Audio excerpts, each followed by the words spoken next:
Esta é a terceira reflexão sobre a Quaresma dentro do nosso itinerário quaresmal com São Leão Magno. Eis o ensinamento de São Leão Magno, do qual não podemos nos esquivar. Ele diz assim: esta nossa vida está posta no meio das dificuldades e dos combates. Se quisermos ser vencedores, é preciso combater. São Leão Magno ensina que, na Quaresma, nós entramos na arena para a luta. Devemos, portanto, iniciar sem preguiça e sem medo a luta que nos é proposta.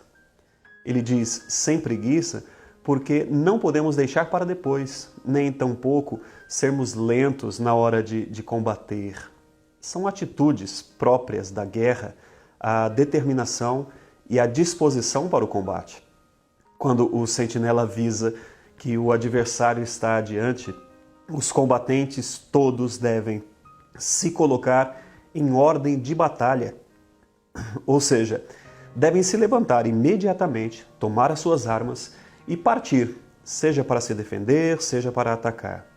Um soldado não pode permanecer em sua frágil tenda no acampamento ou se esconder na trincheira fingindo-se de morto enquanto o adversário avança em sua direção.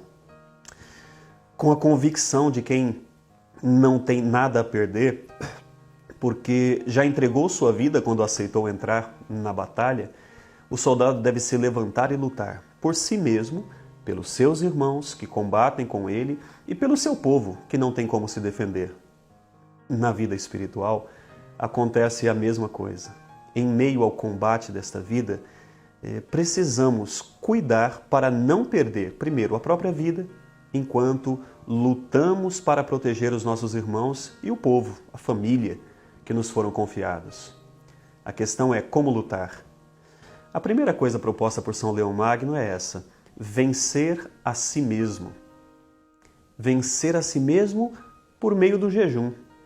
Esse grande pregador do século V exorta os seus fiéis de sua época dizendo que é preciso perder um pouco do excesso corpóreo, a fim de que o espírito se robusteça pelas delícias espirituais. Esse é o modo delicado e educado que Leão Magno encontrou para falar dos excessos da alimentação. A gula, que é comer além do necessário para se alimentar, para alguns, o prazer da gula, o prazer de comer, passa a ser um fim em si mesmo, e esse é o erro. O apóstolo Paulo chega a exortar dizendo que, para esses, Deus é o seu ventre. O problema da gula é que ela é um vício capital, porque gera outros males. A preguiça, por exemplo, o comodismo, as paixões, doenças. Além do mais, um corpo pesado debilita o espírito. Santo Agostinho dizia que temia não a impureza da comida, mas a do apetite. Ele entendeu que deveria ingerir alimentos como se tratasse de remédios. Isso aqui é muito importante, porque ninguém, quando está com alguma dor, toma uma cartela inteira de analgésico. Se assim o fizer, o remédio que deveria curá-la vai acabar por aumentar o seu sofrimento. Do mesmo modo, ocorre com o alimento. Se ingerido em excesso, acaba se tornando fonte de muitos problemas para a saúde do corpo e da alma. Santa Catarina de Sena dizia que o estômago cheio prejudica a mente.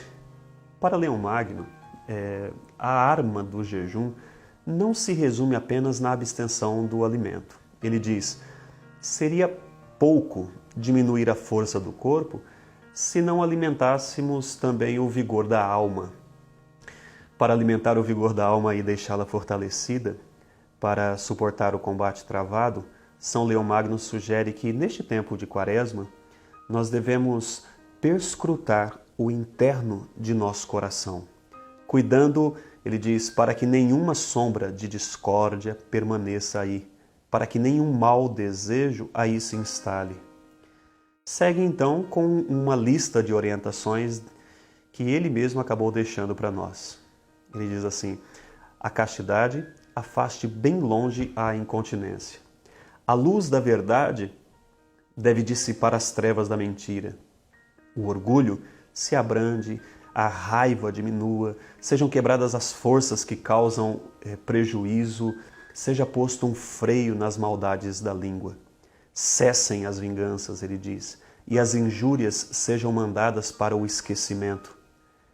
Ele segue dizendo, não passemos perto do pobre, permanecendo surdos às suas súplicas, mas com carinhosa bondade sejamos misericordiosos para com os indigentes, para que mereçamos conseguir também misericórdia por ocasião do nosso julgamento. Conforme o ensinamento de Jesus, no livro de Mateus, toda planta que não foi plantada por meu Pai Celeste, ele diz, deve ser arrancada. Somente quando os germes estranhos forem tirados do campo do nosso coração, as sementes da virtude podem ser convenientemente alimentadas em nós. É assim que ensina São Leão Magno. Enfim, que o jejum vivido neste tempo seja repleto de sentido, indo além do dever quaresmal imposto pela Igreja, levando-nos a transcender como verdadeiro treinamento para vencer nossas paixões e pecados. Eu agradeço por sua caminhada conosco nesse itinerário quaresmal. Peço que compartilhe esse vídeo com as pessoas que você ama e que você sabe que vai fazer muito bem para elas também assistir a essas reflexões. Um abraço.